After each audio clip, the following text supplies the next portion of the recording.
You're the only one tethering me to this earth. A Smilin' Friends fanfiction readin'. Written and narrated by Precious Piece of Cheese. The link to the original fic will be in the description box below. Chapter 1 of 24. Everything means nothing if I ain't got you. Every Saturday night was spent the exact same way. Pim and Charlie at Pim's apartment with their alcohol of choice, with the idea of just doing whatever the hell they wanted. But it always ended up with them getting shit-faced and talking until they both passed out on Pim's couch. No matter if they started off the evening playing video games or watching TV, and even when they promised that they'd take it easy, it always ended up the same way, week after week. Lots of things in their lives were repetitive to the point of boredom and existentialism, but those Saturday nights never became one of them. Even if they did something different, like going out somewhere, it was like the drinking and the talking at Pim's place had become so ingrained in their executive functioning that the thought of doing it any other way would be unfathomable.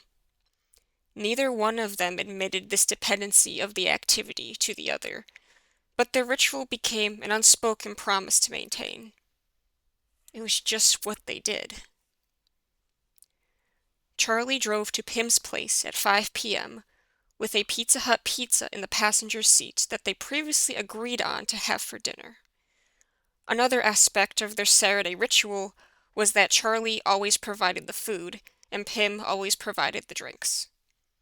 They'd always come up with some different kind of takeout to bring back to Pim's place, but, like clockwork, Charlie knew what drinks Pim would have.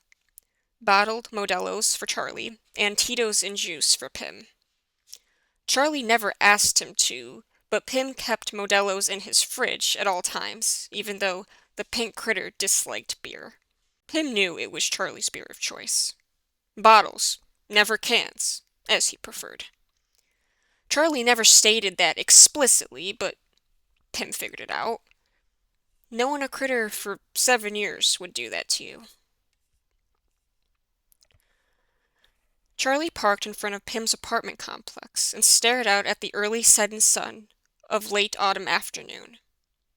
Magentas, salmons, and golds bled together behind the shadowed stencils of the distant tree lines and buildings. Charlie knew how much Pim loved colorful skies. Charlie rarely paid attention to such things as the color of the sky, until he saw Pim fawn over them. Now, every time Charlie noticed an unusual hue in the clouds, he thought of Pim. He pictured the pink critter leaning on the window pane inside right now and taking a loving sigh as he observed the current natural phenomenon. Pim loved everything. Charlie quickly learned early on in their relationship. Pim loved all the beauty of nature and everything and everyone in the world, it seemed. Charlie still didn't know how he could. Charlie took the pizza up to Pim's place and unlocked the door using the spare key Pim gave him. Charlie smiled subtly upon witnessing his previous prediction coming to be. Pim was, indeed, staring out the window admiring the sky.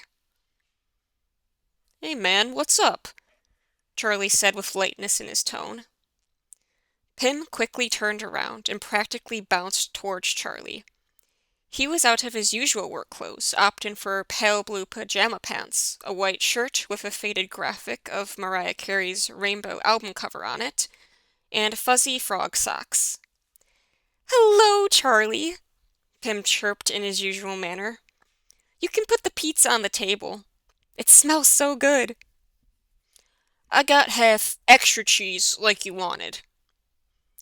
Charlie enjoyed many different pizza toppings, but Pim usually only wanted cheese. On Charlie's half, there were sausages, mushrooms, and olives. "Perfect, thank you." Charlie kicked off his shoes near the door before entering the kitchen area of Pim's open concept living space and placing the pizza on the table. Part of their unspoken tradition being at Pim's place was that it was infinitely cleaner and cozier than Charlie's crusty single-room apartment. It wasn't that Charlie couldn't afford to make his place look nice, he just never had the motivation to do so. Pim's place always felt like a second home to him, considering how much time he spent there. Pim went to the fridge and took out the drinks and put them on the table. "What's the mixture of the night?" Charlie stared at the multiple bottles of liquid surrounding Pim's placement. "Cherry vodka lemonade." Pim smiled brightly. He stood on his chair and reached for the empty, tall plastic cup and began mixing the drink. 2 shots to begin with, so the alcohol sits near the bottom so the taste isn't potent. Then, tart cherry juice, since it is the most cherry-ish flavor you can get. And then, the lemonade on top. And finally, a generous squeeze of lemon juice for the final cut to take away any remaining lingers of the vodka taste. Pim explained all of this while he went through the motions. Charlie paid attention carefully in amusement. Part of the reason why they always drank at Pim's was that Pim was incredibly particular about his alcohol in a way that no restaurant or bar could replicate. Charlie didn't mind what he drank as long as it wasn't canned beer, but Pim had a refined palate. Pim was a cocktail guy through and through, even though he'd indulge in a sweet wine occasionally. The fruitier, the better.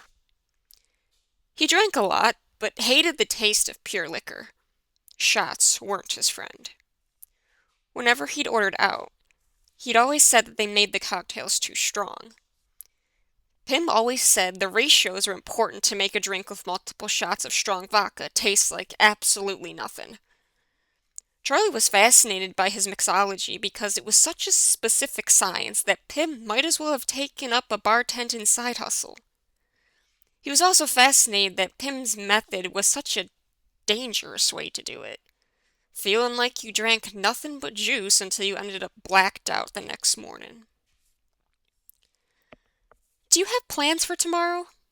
Pim asked. Charlie took a sip of his beer and shrugged.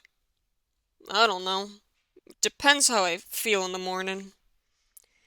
The benefit of doing their ritual on Saturday was that if they were both fucked up the next morning, they had a whole day to recover before going into work.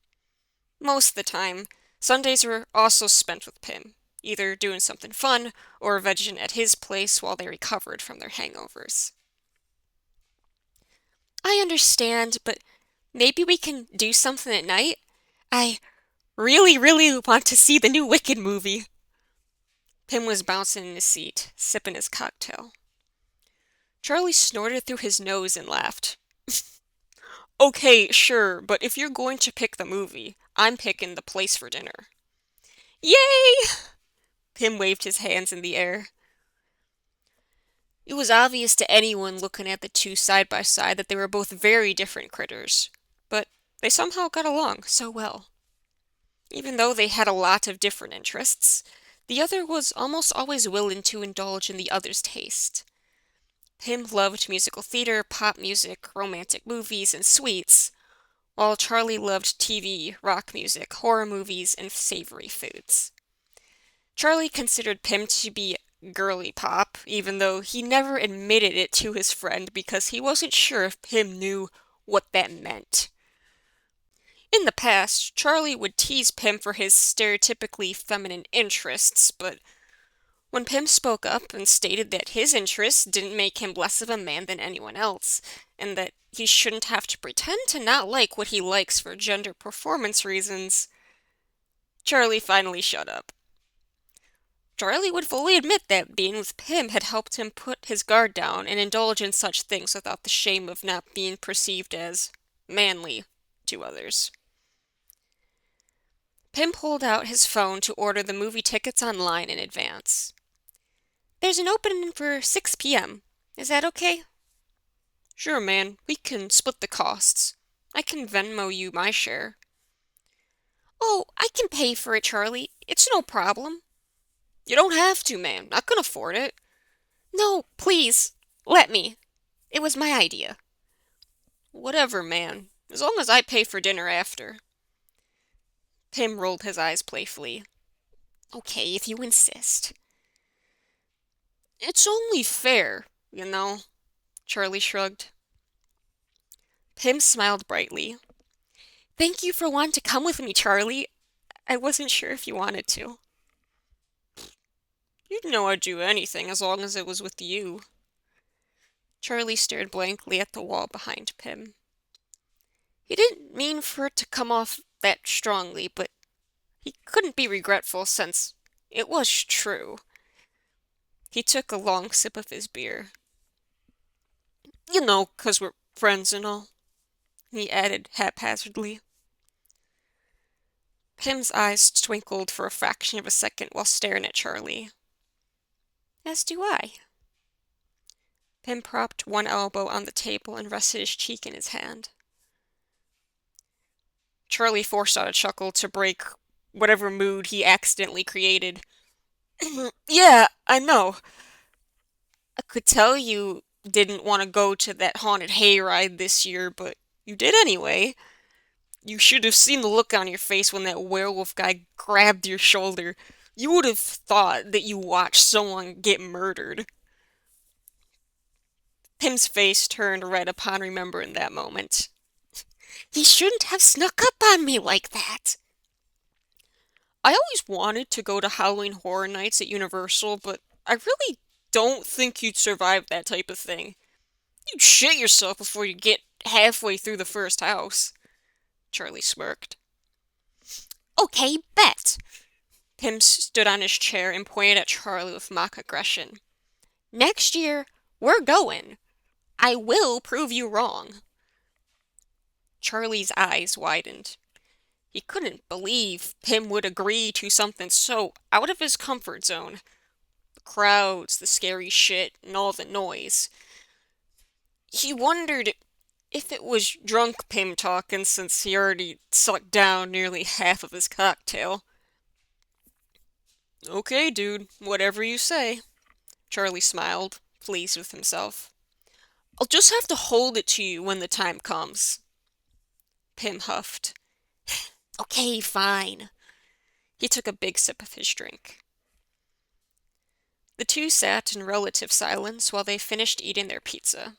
Charlie felt the slight warm and buzz cloak over him upon finishing his first drink, although he still felt stable enough to know that he wasn't even close to gone yet. He was a big critter and had a decent alcohol tolerance, but Pim, on the other hand, did not. Charlie observed his friend from across the table, noting that his cup was nearly gone. Pim's eyes were heavier, and a slight magenta blush adorned his cheeks. For a fleeting moment, he liked how Pim looked with that relaxed and unfocused gaze with color in his cheeks. He caught himself staring and shook it off, standing up to throw out his paper plate and empty bottle. He grabbed two more bottles from the fridge, popped one open, and took down a third of it in one gulp. Pim was already 2 shots in, and he needed to catch up. So, what do you want to do? It's only 6, Pim asked, his voice slower with a heavier accent than usual. Charlie knew that tone all too well. It made Charlie's heart flutter for inexplicable reasons. He took another big sip of his beer to shake it off. Dude, I got to show you something. Have you ever heard of the Instagram account called Absolute Nutcase 162? I have. I follow them too. Pim laughed while mixing himself another drink. Well, there's a guy on YouTube that does voice dubs over their comics, and it's the funniest shit ever. There's a lot of people that try, but he's the best one yet. Do you want to watch it? Sure. You can put it on the TV. Pim took another big sip and stumbled over to the couch. Charlie joined him and mirrored his phone to the TV to pull up YouTube. "How are you holding up, man?" Charlie patted Pim on the head playfully. He downed the rest of his second beer and cracked open the third. Pim made a noise between a sigh and a moan and leaned his head heavily on Charlie's side, smiling lazily up at him. Charlie could have sworn that time stopped at that moment. Something about the way that Pim was looking at him, his weight on his side, the intoxication, and the mutual feeling of a stable, unbreakable bond almost made Charlie shed a tear. This was why Pim was his best friend, and why they always shared this time together. Because Pim was the only one he would ever want to have this kind of connection with. No one got him like Pim. No one cared about him as much as Pim. There could be no one else that would be like what Pim was to him. The realization in that moment scared Charlie in a way he couldn't articulate. To relinquish that fear, he pressed play on the video and took a long sip. The energy was brought back up again as the increasingly drunken pair laughed their asses off at the compilation of absurd and borderline incomprehensible comic dubs done by some guy that happened to perform a near-perfect impression of every character. Even through their different interests, SpongeBob and crackhead internet humor were always topics of unity. Granted, it was Charlie that got Pim onto that edgier humor. Pim was the kind of kid who had parents that didn't allow him to watch SpongeBob or have a phone until he was 16. After they were done with their comic dubs, it auto-played into one of those Discord meme compilations, which they opted to keep on since it was also a genre of meme video that Charlie frequented. By this point, the pair was in pretty deep, each of them having about 4 drinks inside them, and their peak drunken silliness, although Pim wasn't deeper than Charlie due to his lower tolerance. "Give me another round, Charlie," Pim whined, nudging him to get up. Charlie giggled uncontrollably for no apparent reason. "Okay, fine." When Charlie got up, Pim flipped sideways on the couch and laid down. "Don't fall asleep on me, it's only 8," Charlie called over from the kitchen. "I'm fine," Pim retorted in a giggly voice. Charlie rifled through Pim's fridge to grab more beer and opted to get a bottle of hard lemonade for Pim. "Is this okay?" he asked. He walked over to the couch, presenting the bottle to Pim. Thank you." Pim took the bottle and hugged Charlie from the side. Charlie's heart raced as Pim stayed in that position for longer than usual.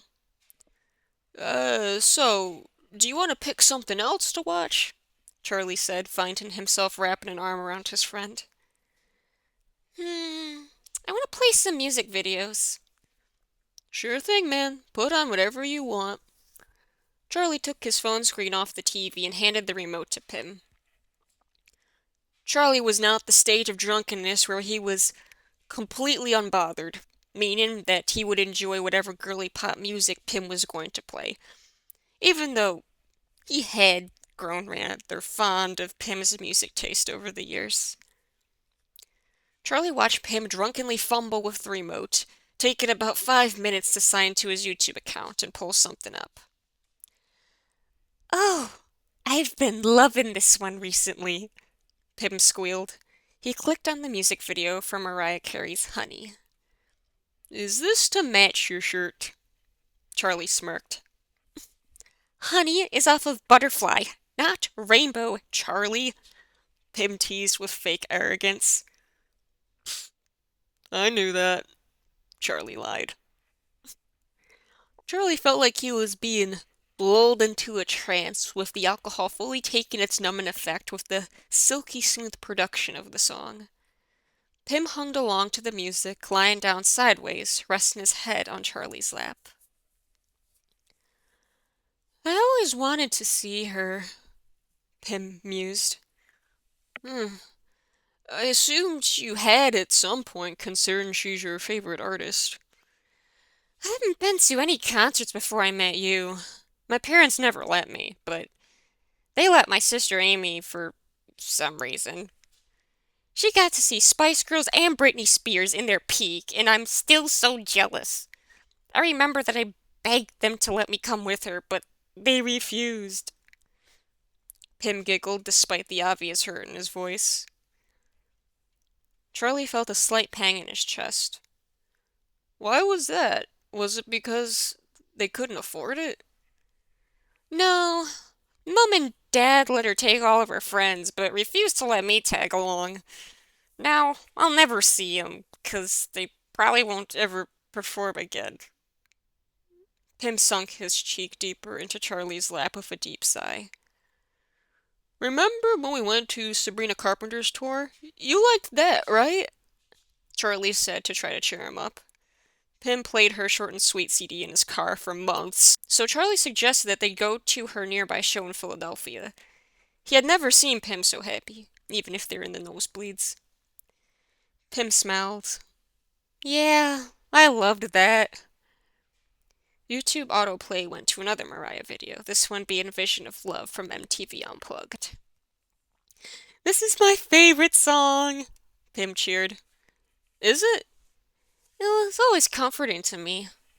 It was? Yeah, Mariah's my favorite singer because her music was comforting to me when I was young. If played loud enough, I couldn't hear Mum and Dad screaming at each other over the high notes. Pim giggled sadly. What do you like about this song specifically? Pim sat up and leaned heavily onto Charlie. Aspirational, maybe? Hopeful? Like, I could one day get some equivalent of a vision of love or something? Not that it has happened yet or ever will in my life. Charlie was shocked by the last statement. He could tell Pim was at the point of his phase where he'd get open and emotional with him. Pim was very much the sappy and emotional drunk, while Charlie was the chill and clumsy type. Charlie didn't like to see Pim sad, but he couldn't help but feel some sort of way of being the only person to his knowledge that ever got to see Pim's vulnerable side. Charlie paused the TV to get into a more intimate conversation. I never would have thought that you thought of things that way. I assumed that you were happy with where you are in life and stuff. Pim shrugged. But how do you keep it up then? You're so happy all of the time and so optimistic about everything. I would have never assumed you're unhappy with life by how you act. Pim gave Charlie eye contact. I lie to myself, Charlie. Really?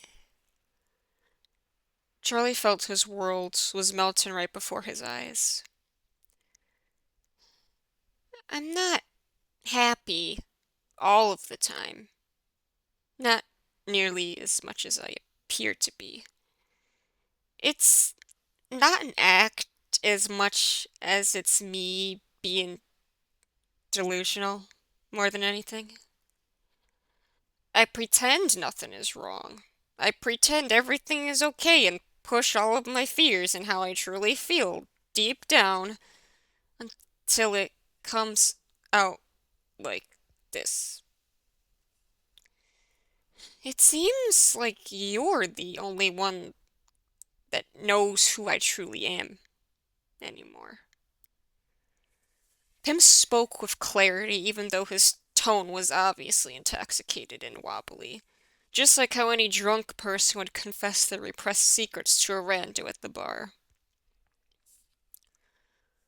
Charlie just kind of stared at Pym for a good 30 seconds, half barely comprehending what he said due to intoxication, and half in disbelief that his sweet friend was really that unhappy that he had to pretend all of the time.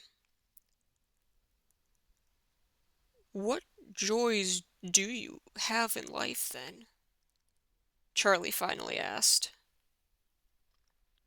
"You."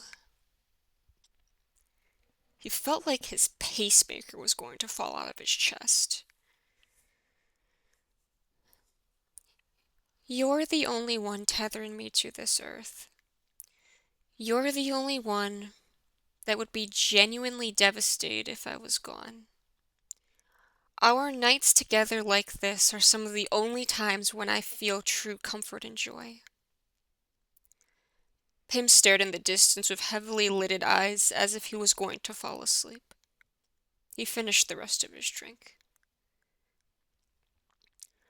Charlie stuttered for a bit before coughing out a coherent sentence. He was dumbfounded. But, but others care about you. What about Alan, Gleb, and Mr. Boss? They'd be sad if you left." "It's not the same thing. They'd be sad that there's one less person to work and that they'd need to hire my replacement.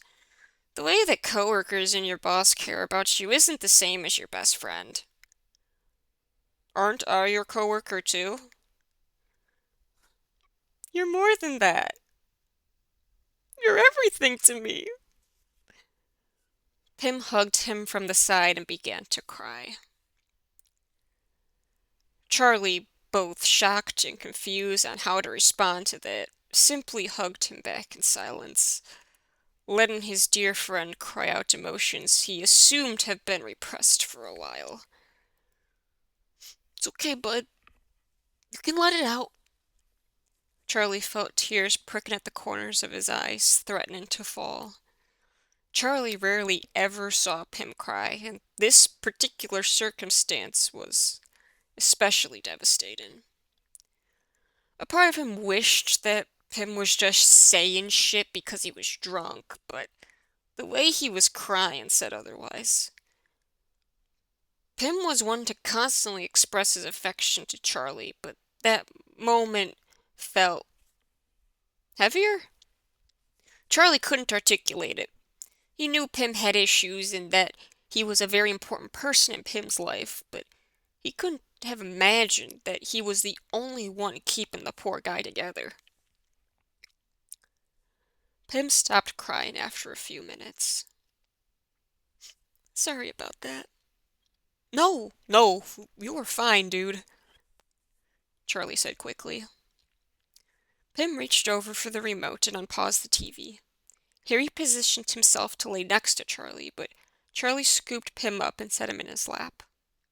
Charlie wrapped his arms tightly around him and rested his large nose on top of his head. The two critters sat and watched the autoplay cycle through music videos that Pym had watched on his account previously. Pym would break the silence by humming along or making comments in between. Charlie wasn't focused on the TV, though, for he could only think about the conversation they just had. Eventually, the autoplay landed on the video for Lucky by Britney Spears. "Oh, this is one of my favorites," Pym mentioned through a yawn.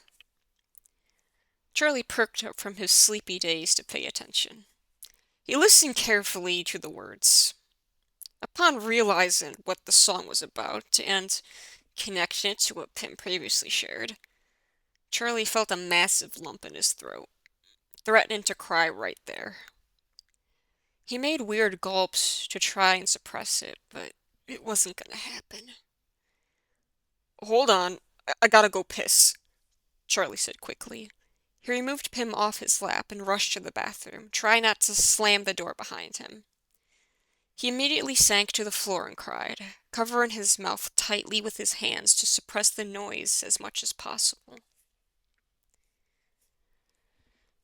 He cried for Pym. He cried for all of the pain and suppression that Pym held in day by day, while still wearing a smile to convince everyone otherwise. Charlie's life wasn't much better, but at least he felt free enough to express how he truly felt most of the time. Pym did not, for whatever reason. Charlie couldn't imagine living like that. He couldn't understand why Pym would think that no one but him would care if he was gone, that other people in his life also didn't care about him. He knew Pym's family situation, and childhood probably had something to do with it. Charlie zoned out and sat on the bathroom floor for several minutes. He didn't care if Pym was wondering what was taking him so long because he was probably too gone to notice. All he could think about was what could he do to make Pym actually happy, loved, and feel like he doesn't need to lie to himself anymore. If he could take away all of his pain, he would without question. How could he help mend a severely wounded critter? Not on his own, obviously, but right there and then, he swore to try and help him find the light again, and show how much he cared about him. He cared for Pym too much to sit by and watch him continue like this. He wiped the tear streaks off his cheeks and went back into the living room. He came back to Pym passed out on the couch with the TV still playing. He laid flat on his back with his mouth wide open. Charlie took a blanket off the back of the couch and draped it over Pym, and took a throw pillow and carefully slid it under his head. With his own lids growing heavy, he turned off the TV and took residency on the other side of the couch. He opened up the recliner and closed his eyes next to his dear, sleeping friend. If you had made it to the end of this chapter, thank you so much for listening. So for the end of every chapter video for this fic, I will be giving author's commentary notes, basically me yapping about the chapter. So come to expect that, because this is the first chapter video for my beloved fic, You're the Only One Tethering Me to This Earth. This is what I'm most well known for. On AO3, it almost has 7,000 hits. And this fic took me over a year to write. Because at the beginning of the video, I said this is one of 24 chapters, so buckle the fuck up, because there's still a lot more to come. If you either this is the first time you're coming across this story, welcome, or if you have read this before and are just hopping onto the audiobook bandwagon for this, welcome back. We can revisit this story together. Because I first published this to AO3 in December of 2024. It's been a while, and now that the story is finished, the last chapter was posted January 2026, and I've known I wanted to make this entire fic a podfic audiobook thing from very early on, but I only wanted to do it once the entire story was complete.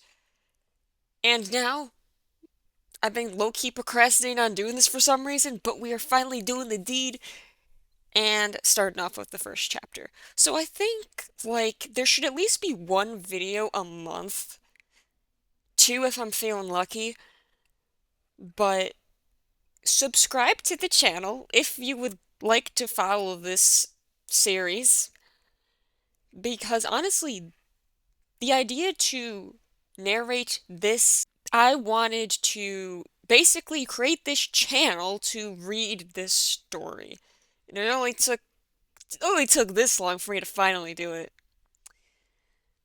But specifically why I wanted to narrate this story, and even all the previous fanfictions that are on my channel that I've narrated so far, is because I just want to bring this to life. I want to bring my words to life. I must say, I am not trying to make perfect impressions of these characters. I'm not even fucking trying because I know it's not gonna we're not gonna do it. So I'm just did slightly different voices for Pim and Charlie, but honestly, we know this is low budget as hell, but it's fine.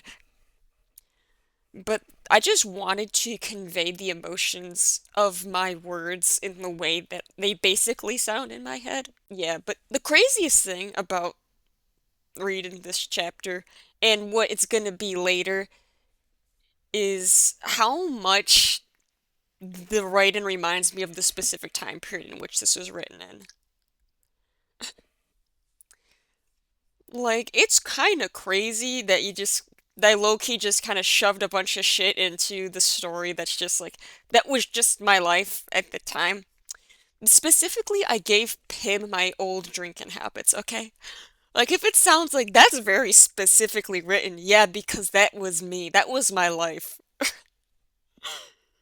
I'm sober now, but I just always, whenever I read back on like that section where Pim's like talking about how he makes his drink, I'm just like,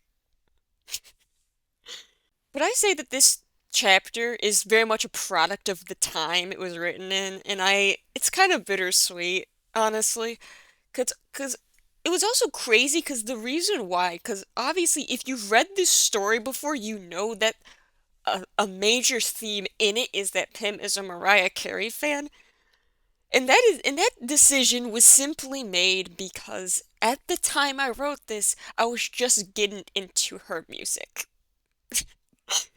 And that's the only reason why I made that decision. And it kind of like as you will see later or have already seen, it plays a major part in it.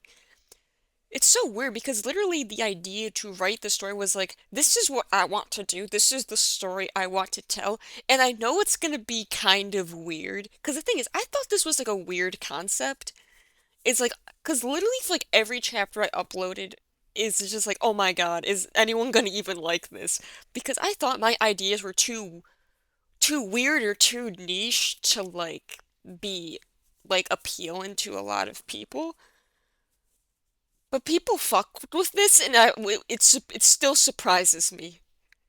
I am like over a year removed from when I posted this chapter initially, and I still can't believe that this many people liked it.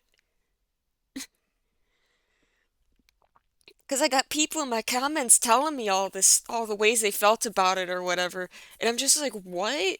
Really? I mean, I love this. I love this story dearly. This is my favorite work that I've ever written.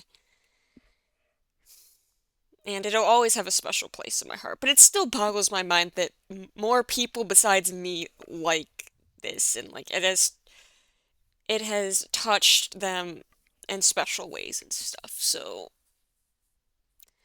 which is another reason why I want to like add more author's notes to the end of these videos because I just like talking about this shit. Because as an author, I'm very passionate about my work, and I will take any opportunity to yap about it. And maybe if you're a regular reader of mine, maybe you would enjoy this type of commentary. But, yeah. Also, I'm going to note, and if you again have read the story, you know this, that every chapter is named after a song lyric.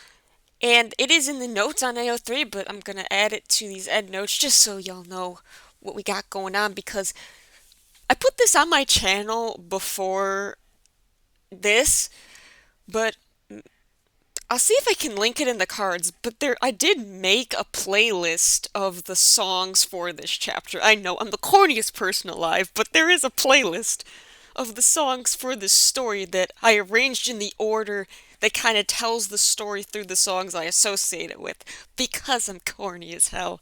So go check that out if you are interested. But I named this chapter after If I Ain't Got You by Alicia Keys. And that song, I think, specifically encapsulates like when Pim is like basically confessing to Charlie, it's like you're the only person that I care about type of thing. And I feel like that song just perfectly pairs with that theme of this chapter. So yeah, but also like a few of the songs that I mentioned in this chapter A couple of which will become important later in the story, but specifically Lucky from Britney Spears is on my playlist like the first song that I have on there because as it kind of introduces I feel like specifically I wanted Charlie to have that connection between the song and what Pim felt because that's literally what I felt when I like made that correlation myself and I was like, "Ah shit, we got to put this in the story. This is too good." Because again, the song is speaking on themes of like still feeling sad despite having like a perfect life on the outside type of thing. And it's like that's literally what I want Pim to go through here, so we're gonna put that in as well. I feel like a big overarching theme for this story is just how music plays a part in the storytelling.